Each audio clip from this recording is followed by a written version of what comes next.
Welcome to the British Bible School online Bible class. In this class we're looking at 1 Corinthians, and in this session we'll be looking at chapter 5 and the first paragraph of chapter 6.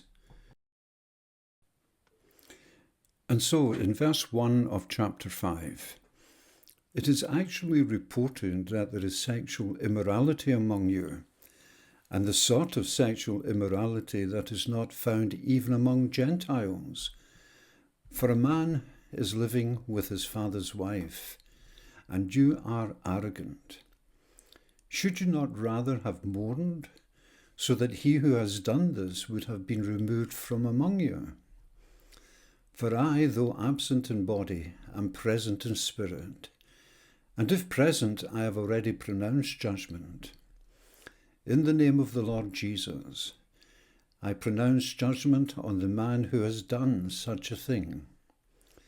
When you are assembled and my spirit is present with the power of the Lord Jesus, you are to hand this man over to Satan for the destruction of the flesh, so that the spirit may be saved in the day of the Lord.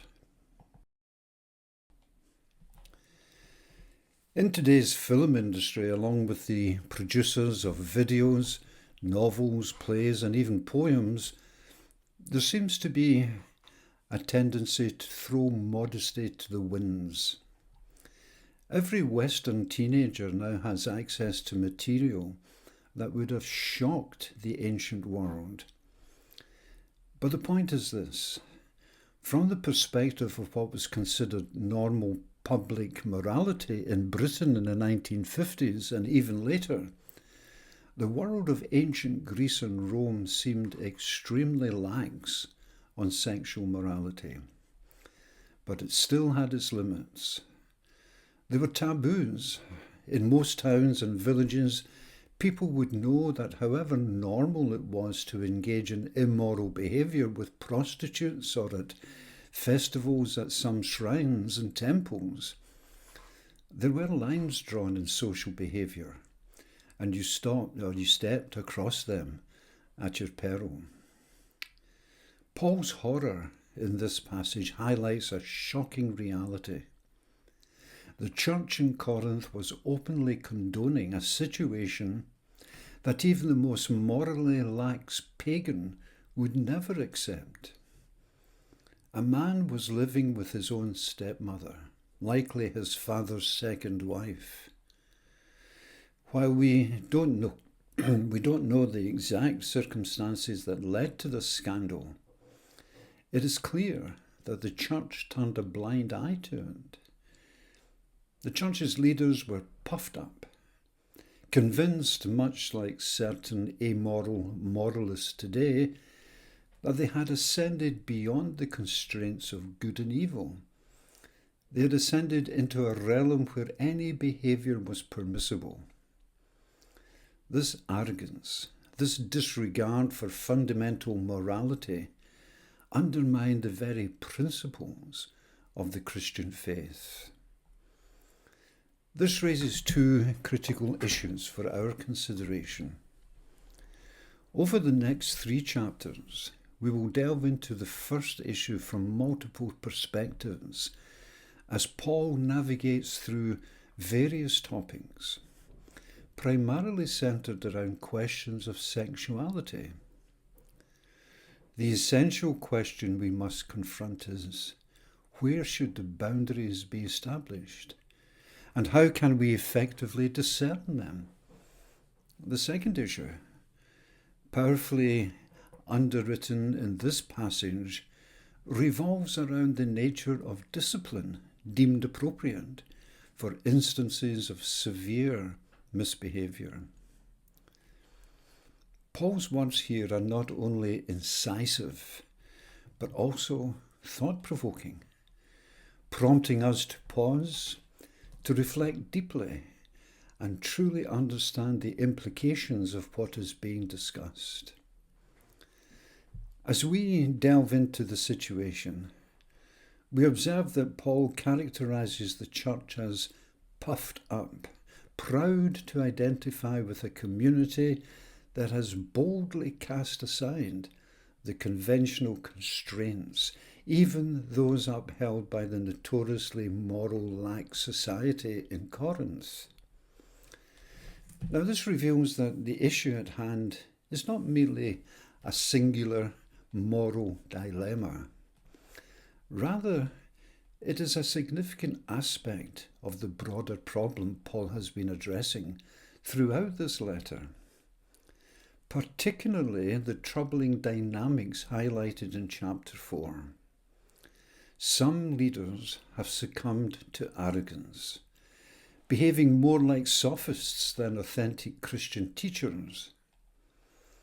They mistakenly interpret their disregard for moral restraint as a mark of spiritual maturity and the significance of their new faith.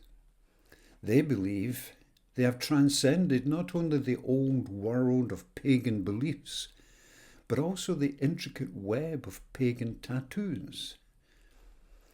In their minds, they think they have achieved a new level of spiritual adulthood. Paul does not need to labour the point that the specific behaviour in question is wrong. He knows that most within the church will instinctively find it troubling.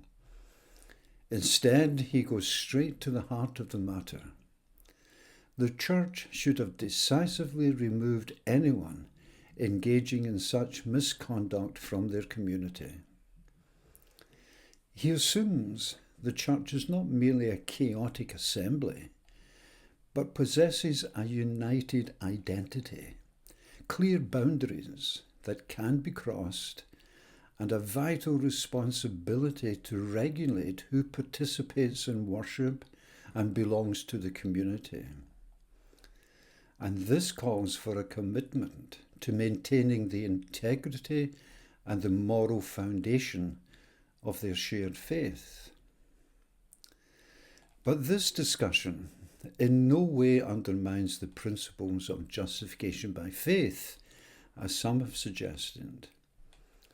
As we will explore in coming chapters, Paul recognizes that the fellowship among all who believe in Jesus as the Messiah and Lord can be severely compromised by behaviour that fails to honour him in this role. In this instance, while the offender may ultimately attain salvation, and this is like those who have been built with inadequate materials in 1 Corinthians chapter 3, the salvation promised on the day of the Lord will only be realised after a thorough judgment of their actions. Given that such behaviour threatens the very foundation and the witness of the church, it becomes imperative to enforce this judgment through appropriate disciplinary measures, including expulsion from the community. And this is not merely a matter of punishment, but a vital step in preserving the integrity and health of the church as a body committed to honouring Christ. Paul's description of this expulsion is both striking and, to modern sensibilities, quite unsettling. He declares, "Hand him over to Satan for the destruction of the flesh." This powerful phrase is used sparingly by Paul. The Satan is a Jewish term for the devil, and signifies the accuser, the one who tempts individuals into wrongdoing, only to condemn them afterward. Paul views the world outside the church as a realm where the Satan wields unchecked authority. Consequently, to expel someone from the community is not merely a disciplinary action, but an important removal from the protective sphere of the Messiah's salvation, casting that person back into a world under Satan's dominion. If this individual returns to their former community, they will inevitably face rejection from their own family, bearing the weight of their actions. And this stark reality underscores the gravity of such an expulsion and the dire consequences that follow. Paul implies that the act of expulsion could even lead to the man's death.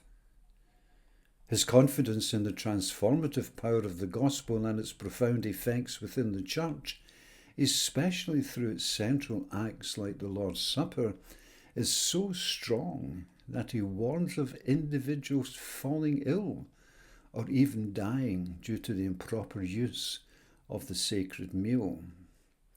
So chapter 11 and verse 30. Now this serves to highlight just how gravely Paul views the issue of immorality within a Christian community. The manner in which Paul exercises his apostolic authority in this case is striking, revealing much about his intentions stated at the conclusion of the previous chapter. He envisions a profound spiritual unity between himself and the Corinthian congregation, such that he has already rendered judgment on the case and found the man guilty. Consequently, when the community gathers, with Paul spiritually present among them, they must carry out the sentence and solemnly remove the offender. This decisive action underscores the seriousness with which they must address moral failings within their midst. Many of us in the comfortable Western churches have neglected the crucial practice of discipline, even though, until recently, all churches understood it, and at least in theory, they understood it as a fundamental aspect of community life. Have we perhaps become so self-satisfied that we can no longer distinguish between true Christian freedom and behaviour that is morally scandalous? Perhaps it's time to reflect on this vital issue. And so in 1 Corinthians 5 and verse 6, your boasting is not a good thing.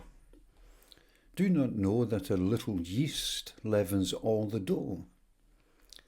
Clean out the old yeast so that you may be a new batch of dough, as you really are unleavened.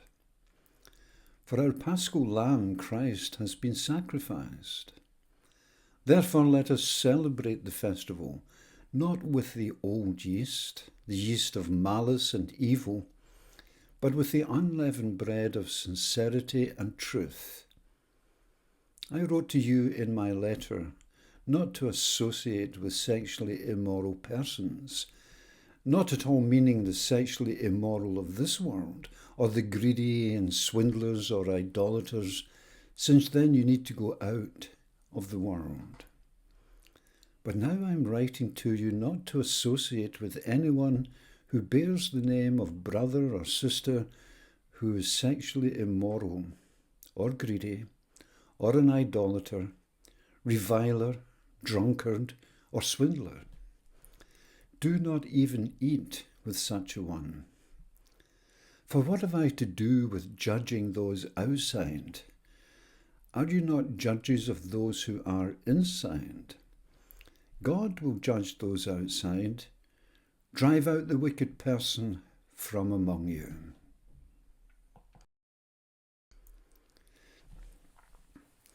If you've ever experienced a Jewish home during Passover, you will readily grasp the significance of what Paul conveys in verses 7 and 8 of our text. This profound tradition has endured over 3,000 years, originating from the remarkable moment when the Jewish people escaped from Egypt during the Exodus. And on that terrible night, urgency dictated their actions. They were on the brink of an important journey and had no time for their customary domestic tasks. In a bold act of adaptation, they prepared their bread without the leaven that typically allows it to rise. This choice enabled them to cook swiftly, carry their sustenance with ease, and nourish themselves in haste. And this reflected both their resilience and indeed their unwavering faith. And so the regulations for observing Passover have elevated the prohibition against leaven into a central aspect of the ceremony. To this day, any Jewish household that takes the festival seriously, all leaven is meticulously cleared from the kitchen. While there is a rich array of delicious foods to enjoy during the festival, leavened bread remains distinctly off limits.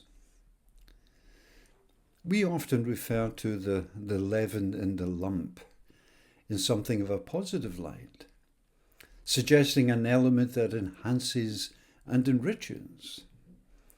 Yet in Paul's context, when people spoke of leaven metaphorically, it usually signified a detrimental influence that taints an otherwise pure entity. This is precisely how Paul employs the image. It's not a random allusion. He's not simply looking for a way to convey the idea that immorality should not be tolerated within the Christian community. Rather, he intentionally draws upon Passover imagery because the very essence of Christianity is anchored in a Passover event. Indeed, it is central to the faith. From the very early days of the church, believers recognized that Jesus' death and resurrection occurring during Passover was not a mere coincidence. It was a deliberate act of divine purpose. This timing carries profound significance, revealing the depth of God's intention and the meaning behind the events of the faith.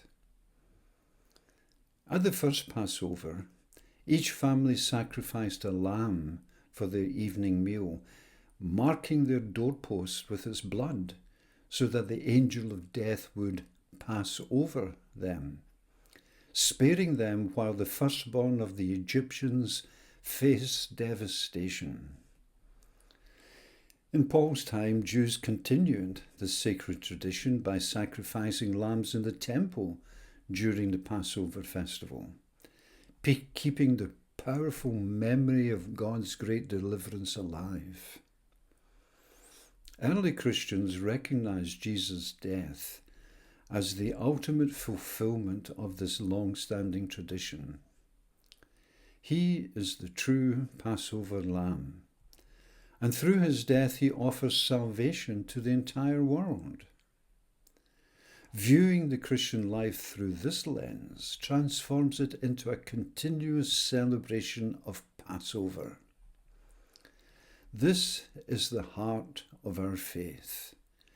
Every breath a Christian takes becomes a silent hymn of gratitude to the God who has intervened to redeem humanity through Jesus. Jesus, the true Passover lamb. Every action performed by a Christian is a part of this ongoing sacred celebration. In this Passover, leaven must have no place. Paul is not suggesting that Christians forego leavened bread. Rather, he uses this metaphorically. The leaven in this renewed Passover life represents the behaviours rooted in the old way of living. The leaven of the old life refers to the actions of those who lived without faith, while the leaven of depravity and wickedness denotes the temptations Christians might face to revert to their former ways if they remain unguarded. Embracing this deeper understanding compels us to live with intention, shedding the leaven of our past and fully engaging in the transformative power of our faith. What they urgently need, Paul asserts, is the unleavened bread of authentic Christian living. One might anticipate that he would frame this in terms of holiness or purity, but instead he focuses on the critical concepts of sincerity and truth. It is essential to understand that sincerity does not merely equate to doing what you truly desire. Throughout history, some of the most hideous acts have been perpetrated by individuals who were utterly sincere in their intentions. Consider Adolf Hitler. No one exemplified sincerity more than he did. The term Paul employs refers to a deeper purity of motive. It is not sufficient for one's motives and actions to merely align, as this is typical of many criminals. Both must emanate from a purified wellspring, a will reorientated towards the holiness of God Himself. When Paul speaks of the truth, he underscores a profound reality. At the heart of all wrongdoing lies a deceptive narrative, the lie that God is indifferent, the lie that claims this one-time transgression is inconsequential, and the insidious yet tempting lie that suggests this behaviour is simply human nature. Such leaven is utterly intolerable for Christians, and Paul makes it emphatically clear that it must have no place within the church. This realization compels us to reflect on how far many modern churches have drifted from their foundational truths. Today, numerous churches have distressingly enshrined moral indifference, at least concerning certain issues, within their core philosophies. Processing or proposing a return to disciplinary measures for behaviours like sexual misconduct would likely provoke an intense backlash, bringing accusations of legalism, Pharisaism, a lack of compassion, a host of other disparaging labels. Nonetheless, we cannot overlook the clarity with which Paul conveys his message. He had previously addressed the Corinthians regarding this matter in a letter that has unfortunately not survived. Their understanding was misguided. They believed he was urging them to sever all ties with moral individuals or immoral individuals, and questioned how they could possibly remain in Corinth. Now he clarifies. His intention was solely to focus on relationships within the church. The act of sharing meals among Christians, he asserts, should symbolize the fellowship reserved for those truly living as the Messiah's followers.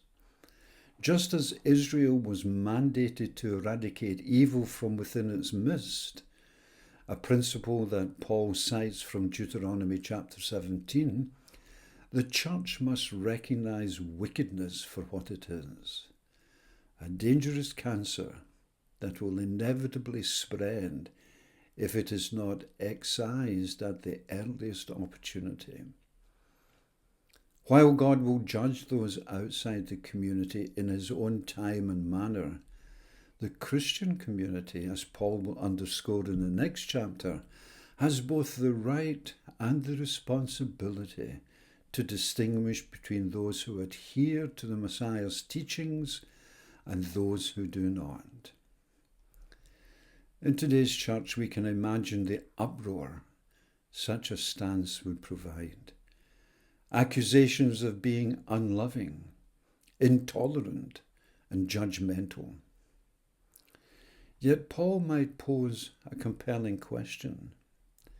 Is a doctor unloving or judgmental when they inform you that immediate surgery is necessary? Do we want a doctor who tolerates harmful viruses, bacteria, or cancer cells?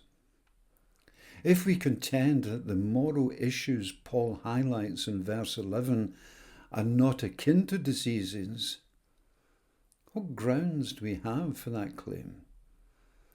Do these moral feelings contribute to strengthening of a community, or do they lead to its destruction?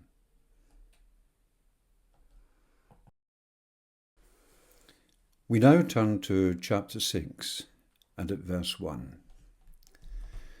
When any of you has a grievance against another, do you dare to take it to the court before the unrighteous, instead of taking it before the saints?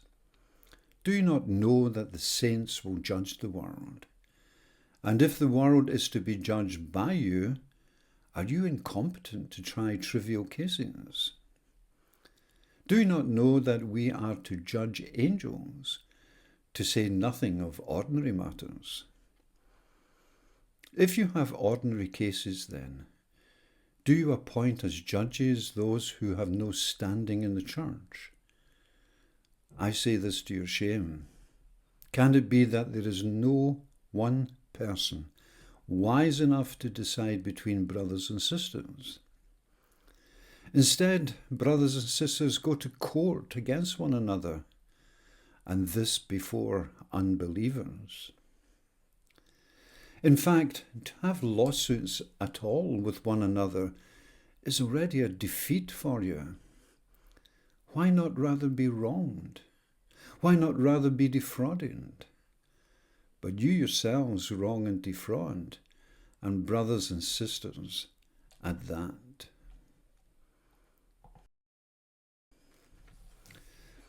Paul is acutely aware of the situation he now faces, and it's a shock to us when we encounter his very stern words in chapter 5.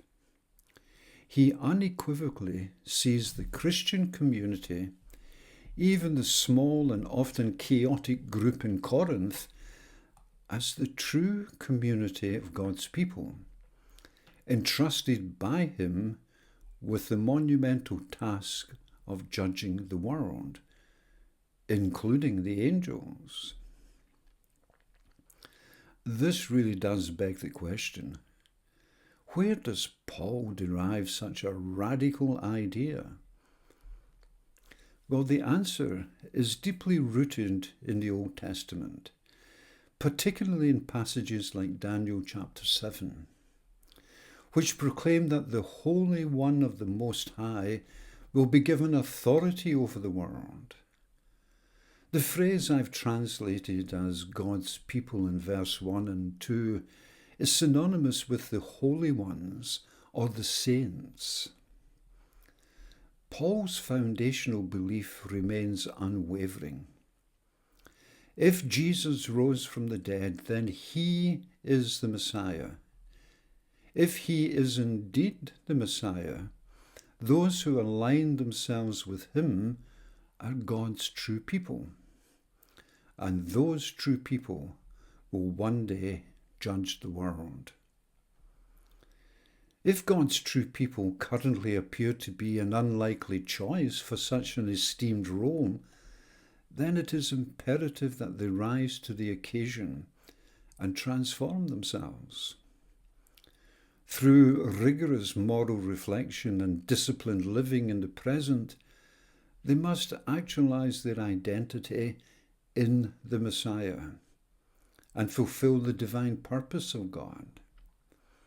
Now, this vital message resonates throughout much of this letter, urging the community to embrace their rightful place and their rightful calling. Paul confronts a troubling reality. One Christian is taking legal action against another in the public courts of Corinth. Such a situation is incompatible with his vision of what a true Christian community should embody. Believers are called to exemplify authentic human existence. If they fail in this regard, what is their purpose? At the heart of this authentic existence lies justice, specifically God's justice, which will ultimately restore order to the world. In stark contrast, Paul critiques the Roman legal system, of which Corinth, a Roman colony, is particularly proud, as inherently unjust. He asserts that its magistrates lack true righteousness because they are not justified by God. If you seek genuine justice, turning to the unjust makes no sense. So Paul issues a challenge. If you must pursue legal action against a fellow believer, let the church community itself appoint qualified individuals to adjudicate the matter. After all, you are destined to reign as judges in God's kingdom, however improbable that may seem. So surely you can identify someone capable of resolving disputes in the present. Now there is a bit of irony here. While Paul firmly believes in God's future judgment and the role of his people in that process, he questions why some of the puffed up leaders aren't stepping up to fulfill the role of judges. It's time to reclaim justice within the community and uphold the values we profess. And it is paramount that Christians refrain from taking one another to court.